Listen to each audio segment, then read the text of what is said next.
kewajiban dia adalah memberitahukan kepada orang yang bijaksana. Ini loh ukurannya maksimal kayak gini nih ukurannya. Kalau di sini maksimal kayak gini nih gulanya. Kalau ini maksimal kayak gini. Ini pemimpinnya adalah orang yang bijaksana yang bisa membaca itu semua. Kamu makar. Padahal yang dituduh makar itu dia juga mengatakan kamu makar. Kan masing-masing mengatakan kamu makar, kamu kurawa. Masing-masing menyebut yang lain itu kurawa.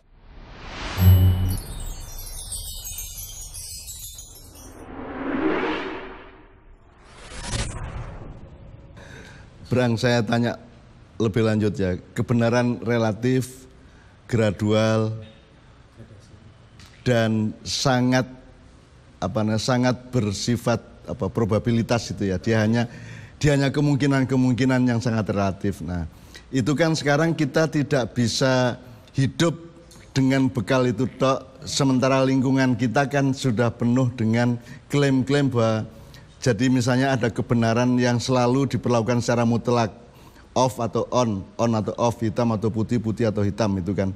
Itu kan misalnya dalam interaksi komunikasi media massa atau medsos atau hubungan antara pemerintah dengan rakyatnya, itu kan yang terjadi kan kebanyakan kan on off, hitam putih tadi itu, Brang. Kan gitu. Nah itu menurut Sabrang gimana itu? Karena kita dikepung oleh itu semua. Sekarang kan kita mencoba menjernihkan bahwa tidak ada kebenaran mutlak, tidak ada kesalahan mutlak. Yang ada adalah probabilitas untuk relatif satu sama lain kan gitu. Oke, kalau saya melihat itu sebagai potret fenomena ya. Yang terjadi gitu itu. Oke, saya sambungkan dengan faktor lain itu. Biasanya sepemahaman saya, ini pengalaman saya ketika kecil sampai dewasa itu saya mengamati sendiri, mengamati kognitif saya sendiri bagaimana memegang kebenaran fanatik terhadap sebuah informasi. Ketika kecil aku dikandani urusan surga, neraka, urusan fikih apa dan seterusnya. Aku nyekeli fanatik banget. Soal fanatik. Kenapa? Karena aku tidak punya alternatif informasi. Aku tidak tahu bahwa ini versi mazhab, misalnya gitu. Jadi kefanatikan hitam putih itu ada hubungannya dengan exposure informasi. Ketika dia informasi memang tidak banyak, informasi memang sedikit, itu relatifnya fanatik dia. Yang dia cari, yang dia pegang, dia merasa dalam memegang kebenaran. Maksimal kebenaran. Karena Sabrang menyebut surga neraka, saya mau konfirmasikan. Ada anomali, Brang. Semua yang merupakan muatan dari interaksi komunikasi antara manusia itu kan yang Sabrang sebut probabilitas dan relativitas itu. Tapi kalau firman Allah kan mutlak. Firman Allahnya mutlak, tapi pemahaman di otak manusianya yang relatif. Ya, firman Allah mutlak benar, tapi jarak antara kemutlakan firman dan ayat ini terhadap menuju pemahaman kita itu yang relatif. Yang relatif itu. Nah, itu yang melahirkan madhab, melahirkan aliran, melahirkan konflik di antara tafsir-tafsir dan seterusnya. Termasuk konflik di antara pemegang kekuasaan dan yang mengalami kekuasaan dan seterusnya.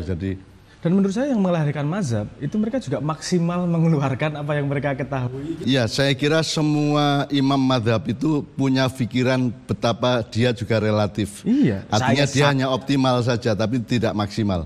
Optimal itu artinya ya sudah setahu dia ya seperti itu optimalnya. Nah, yang kemudian memutlakan madhab kan pengikutnya. Ya, jadi kita sekarang hidup di tengah golongan-golongan dan aliran-aliran kelompok-kelompok masyarakat yang memutlakan madhabnya, memutlakan yang diikutinya dan seterusnya. Di pelajaran sekolah kita, di pelajaran pendidikan di budaya juga, kita tidak dilatih untuk yang disebut sebagai, bukan saya menyebutnya, itu biasa disebut sebagai metakognitif. Itu kalau kita kan tahunya kognitif biasa yang dipakai, kesadaran aja dipakai. Tapi ada metakognitif, kesadaran yang melihat kesadaran itu sendiri. Jadi metakognitif. Jadi kalau kita tidak dilatih metakognitif, melihat kesadaran yang kita lakukan sendiri, kita tidak punya daya evaluasi terhadap pikiran kita sendiri. Memahami pemahaman, mengakali akal gitu ya. Meta itu mengerti pengertian dan seterusnya gitu ya maksudnya ya. Itu metakognitif. Nah, itu kan hampir tidak ada tradisi itu, Brang. Maka kita orang nggak bertengkar di mana-mana dalam urusan komunikasi kata di media maupun bahkan sampai ada tembak-tembakan itu kan semua karena orang tidak memiliki kesadaran metakognitif. Jadi saya ngelihat keributan misalnya gini yang di sosmed yang saya melihatnya tidak masuk akal, bukan tidak masuk akal, saya melihatnya sangat masuk akal. Karena sebabnya adalah ini ada mismatch antara ini masing-masing yang debat tidak menyadari kognitifnya yang diajak debat. Musuh lawan bicaranya karena dia sendiri tidak bisa melihat jalan berpikirnya dia, apalagi melihat jalan berpikir orang. Ini debat ini ya ribut di sosmed ini ya aku melihatnya dalam tanda petik ono kewajaran yang datang dari ketidakmampuan metakognitif itu tadi. Ya mesti ribut kok ngene mau diajari berpikir cara berpikir. Sejak awal dalam sejarah pendidikan memang tidak dilatih untuk itu ya. Memang tidak dilatih. Sehingga ketika menjadi penguasa juga tidak punya KB hampir semua. Tapi itu ada hubungannya juga dengan informasi dan intelektual itu. Orang sing ini. Aku seneng banget roh agama gitu sok-sok ya pesannya sering kali. Kalimat misalnya man arfa nafsahu, mengenal diri sendiri itu. Satu kalimat gue wis beresi masalah luar biasa banyaknya loh itu. Orang sebelum keluar ngopo-ngopo gue kenal awakmu dhewe. Iya. Gue wis luar biasa. Orang tidak mungkin bisa tahu orang marah kalau dirinya tidak pernah marah. Orang tidak akan paham ekspresi sedih kalau dirinya tidak pernah sedih. Berarti sebenarnya dia yang dia lihat di luar adalah pengalaman dirinya sendiri, cuman tidak disadari kadang-kadang. Begitu juga dengan proses kognitif dan berpikir itu tadi. Kebenaran dia keluarkan sebagai sebuah proses. Kalau orang yang tidak sadar pada kesadarannya, apa yang dia keluarkan dari mulut, ada yang keluarkan dari konsep, dia tidak paham relativitasnya sehingga dipegang sebagai kebenaran mutlak. Ya. Sehingga informasi yang keluar tidak ada jarak dengan identitas. Efeknya ributnya jadi personal. Ya. Objeknya wis nggak penting meneh. Iya. Ya, kadang-kadang seperti itu. Ya, jadi itu kasus misintelektual menjadi kasus moral, menjadi kasus mental, melebar dan karu-karuan, dan itu yang terjadi di sekitar kita sekarang. Jadi kalau misalnya gini, ketidakbiasaan untuk berlatih meta kognitif tadi itu misalnya gini, kamu makar. Padahal yang dituduh makar itu dia juga mengatakan kamu makar. Kan masing-masing mengatakan kamu makar, kamu kurawa. Masing-masing menyebut yang lain itu kurawa. Kamu kafir, kamu radikal gitu ya. Karena tidak pernah ada proses yang menuntun dia untuk mengerti esensi kata radikal itu. Kebenaran tidak bisa mengundur kebenaran karena kebenaran itu sendiri relatif dan penuh probabilitas gitu ya. Maka ada kebaikan. Jadi kalau di maknanya misalnya kebenaran itu letaknya di dalam dirimu, keluarnya harus kebaikan. Atau kalau diperluas kemaslahatan, manfaat. Nah, terus yang paling luas adalah kebijaksanaan. Jadi itu paralel dengan panduan dari Allah bahwa ud'u ila sabili rabbika itu bil hikmah, tidak bil khair, tidak bil haq, tidak bil macam-macam yang lain. Jadi ud'u itu artinya mengikhtiari perubahan dari A ke B, dari belum ke sudah, dari suatu titik ke titik berikutnya atau titik lainnya. Jadi perubahan itu kita memanggil sesuatu hal ke sesuatu hal yang lain itu kan menurut Allah bil hikmah, tidak bil haqqi. Jadi ternyata kita ini sebagai subjek itu tidak bisa subjek kebenaran, Bang, tapi subjek kebijaksanaan dengan hikmah. Karena kalau hikmah itu sebenarnya kan tetesan inti dan kristal dari seluruh gradasi kebenaran, kebaikan dan lain-lain sebagainya. Maka Allah menganjurkan bil hikmah. Nah, sekarang bil hikmah ini kan tidak terlaksana di bidang apapun. Jangankan di bidang politik, sehari-hari aja kita tidak bil hikmah gitu. Nah kalau sekarang saya tanya kepada Sabrang, dari seluruh kasus-kasus yang sekarang kita alami dan sangat menekan kita soal tidak adanya tradisi metakognitif, kemudian solusinya adalah bil hikmah, itu menurut Sabrang gimana? Gimana menerjemahkan bil hikmah atau dengan kebijaksanaan ini dalam kehidupan berbangsa, dalam kehidupan bermasyarakat dan sehari-hari bergaul? Karena ya saya melihat bil hikmah itu kayak bumper analogi sing luwih oke. Oli. Jadi oli. Jadi kalau Oli. nah besi karo besi gesek-gesekan terus suwe-suwe ini kebenaran sama kebenaran. Itu lama-lama saling menghancurkan itu kalau tidak ada kebijaksanaan di situ. Dan menurutku sebenarnya kebijaksanaan juga punya gradasi. Dari yang paling simpel sampai yang disebut sebagai mutiara ilmu misalnya gitu. Tadi ngomong kebijaksanaan sebagai bumper. Dia tidak yang tadinya benar, yang hard keras menjadi ada pelicinnya, jadi ada pemakluman sedikit terhadap perbedaan itu. Itu sebenarnya sudah kita lakukan pada level yang paling kecil. Paling kecil itu dalam berbahasa. Berbahasa kita jadi nggak akurat loh kosakata iki. Jauh, iya kesana jauh he. Jauh itu seberapa sih? Kita kalau ngomong kebenaran, kita kudu ngomong kilometer gitu. Kilometer, berapa meter itu absolut informasi. Kalau kita ngomong jauh, itu informasi relatif. Tapi kita nggak masalah dengan itu dengan kebijaksanaan. Ini saya jadi ingat Brang, di Quran ada kisah mengenai kambing dan orang Yahudi itu. Sapi dan orang Yahudi kan.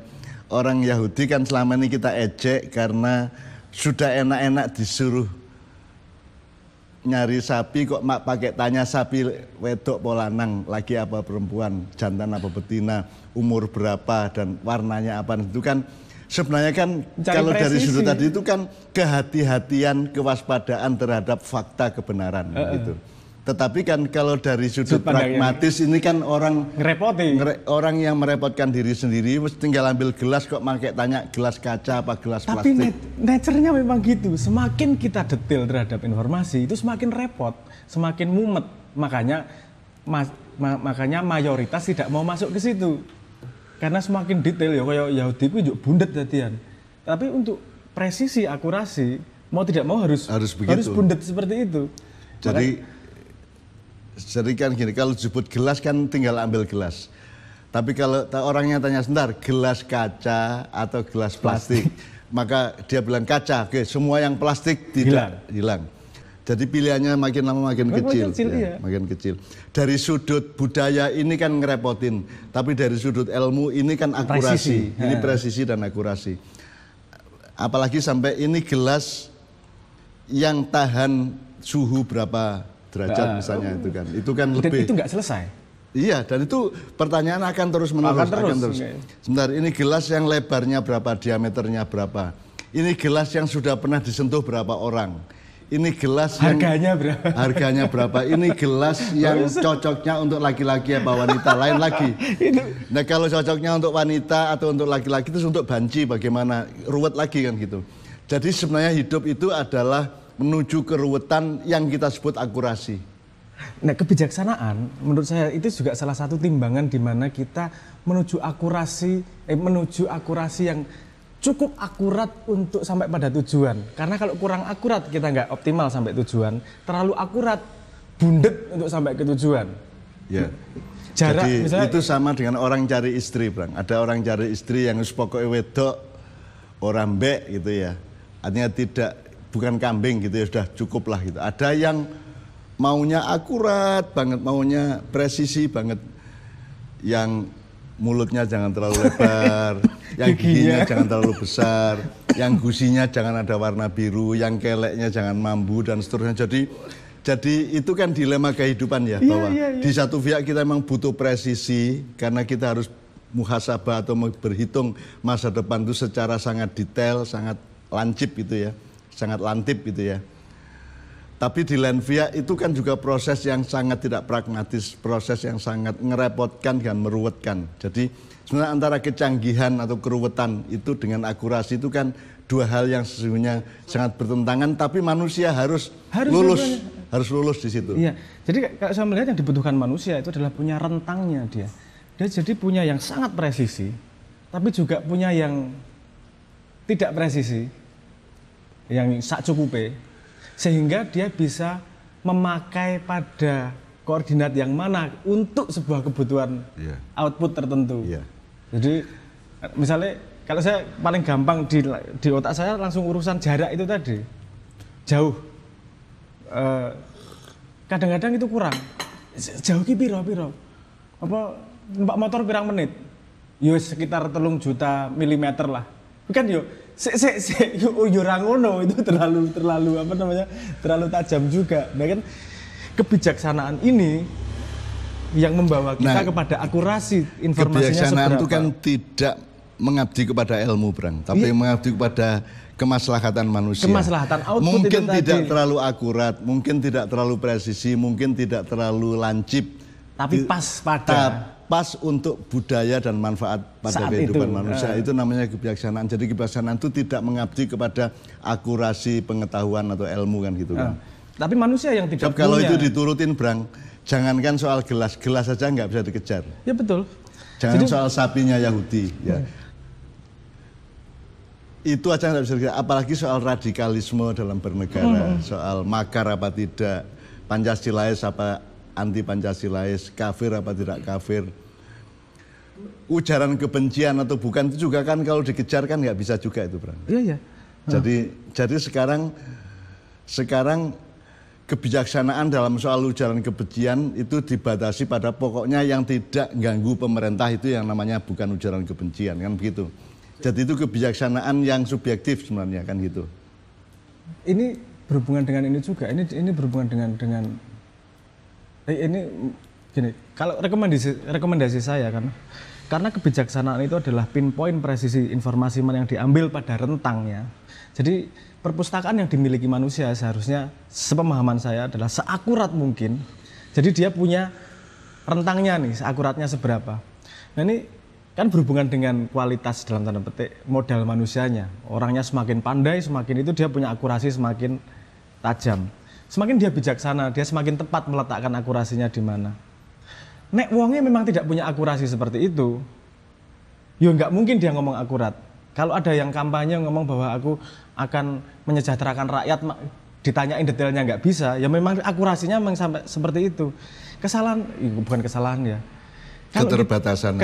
Kalau keterbatasan itu kemudian kita pilih menjadi orang yang punya efek ke orang banyak, salah satunya sebagai pemimpin sosial kayak pemimpin pemerintahan kayak pemimpin akademis, jadi, kayak dia tidak mampu menampung semua kebutuhan jenis presisi dari manusia dari masyarakat yang bermacam-macam. Oleh karena juga. itu kita butuh dimensi lain, Bang, bahwa dalam hidup ini, dalam pergaulan orang dengan orang, manusia dengan manusia, atau individu dengan masyarakat, rakyat dengan negara dan pemerintahan, kan berarti butuh dimensi yang namanya kerendahan hati.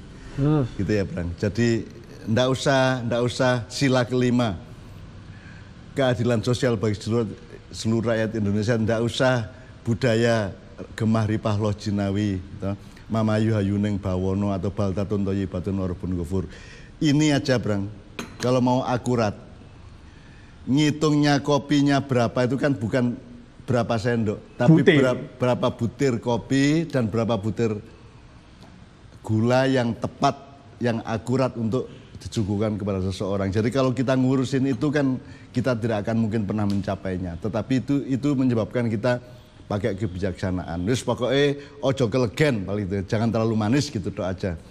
Ini kemanisan, ini kurang manis, cuman itu tok. Jadi kebijaksanaan itu tidak mengurusi ilmu dan pengetahuan mengenai jumlah butir kopi dan gula, tapi cukup dalam interaksi antar tamu dengan yang disuguhi itu ada semacam penerimaan satu sama lain, tinggal nambahin atau ngurangin gulanya dan kopinya dan seterusnya kan gitu. Pada skala yang lebih besar, pada skala kita ngomong misalnya skala pemerintahan ya, misalnya skala provinsi misalnya gitu. Kita butuh orang-orang yang tahu butir sampai tingkat butir. Itu yang modern disebut sebagai spesialisasi. Kowe ngerti betul urusan kopi tekan pirang butir ki rasane koyo ngopo ki ngerti. Kewajiban dia adalah memberitahukan kepada orang yang bijaksana. Iki loh ukurannya maksimal kayak gini nih ukurannya. Kalau di sini maksimal kayak gini nih gulanya. Kalau ini maksimal kayak gini.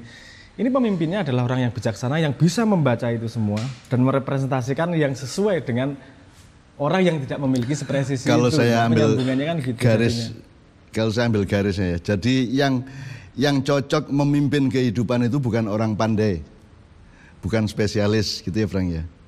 Ya, tapi orang yang bijaksana. Karena kebijaksanaan itu bisa menemukan titik imbang dari urusan-urusan kan gitu. Walaupun ada jebakan di situ. Ya. Karena untuk bijaksana, gue ya kudu pinter. Karena kalau nggak tahu rentang sananya nggak Lah bisa ya, ngukur setelah imbangnya. pinter Anda harus bijaksana. Bijaksana, yang sampai bijaksana. Sementara itu mungkin. tidak ada kampus universitas sekolahan yang punya titik 7 kebijaksanaan, toh, Bram. Apa? Kan tidak berarti kalau S3 lulus itu dia lebih bijaksana daripada anak Bukan. tamat SMA. Memang tidak. Memang tidak ada urusan dalam pendidikan soal kebijaksanaan, toh. Karena menurut saya bukan karena tolak ukur kebijaksanaan itu tidak semudah tolak ukur ilmu pengetahuan. Nah, ilmu pengetahuan gue ngerti saene iki bener iki salah, iki bener iki salah. Kalau kebijaksanaan iki nggawe tolak ukur iki angel banget ya karena dia kasuistik. Dari kemampuan Atau bisa disebut sebaliknya, Bang. Lebih mudah bijaksana daripada pinter.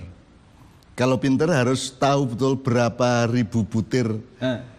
Tapi kalau bijaksana, yang penting orangnya sudah ikhlas untuk saya suguhi, kan gitu. Bukan lebih mudah, lebih efektif. Ya, lebih efektif bijaksana sebenarnya. Iya, jadi kalau bijaksana itu yang penting orang merasakan manfaat, orang terdorong untuk damai satu sama lain, ikhlas satu sama lain. Jadi lebih dalam tanda petik lebih mudah sebenarnya. Karena tidak harus memenuhi syarat ilmiah akademis seperti yang penting outputnya baik, aku terlibat dalam kebaikan. Itu namanya dalam maknya namanya tadabur. Jadi tidak penting kamu itu hebat kayak apapun perpustakaanmu, sanatmu dan segala. Yang penting outputnya itu manusia bikin orang berdamai, bikin orang merasakan manfaat satu sama lain, bikin orang semuanya saling mendorong untuk mendekat kepada Allah, kan sudah selesai. Itu gitu kan? yang universal untuk bisa untuk siapapun lah, dengan modal ilmu sedikit banyak. Kalau semua ikut terlibat dalam kebaikan bersama, yo efektif banget. Ya udah. Efektif. Ya itu dan itu jalannya kebijaksanaan atau bukan ilmu toh. Jalannya kebijaksanaan. Yang punya ilmu memberi timbangan ke sana, yang tidak punya ilmu memberi pertimbangan di sini. Ini kan orang bisa salah paham. Oh, jadi kalau gitu enggak perlu pinter, enggak perlu berilmu, yang penting bijaksana. Takutnya menurut Sabrang, enggak. Orang harus pinter untuk mencapai kebijaksanaan.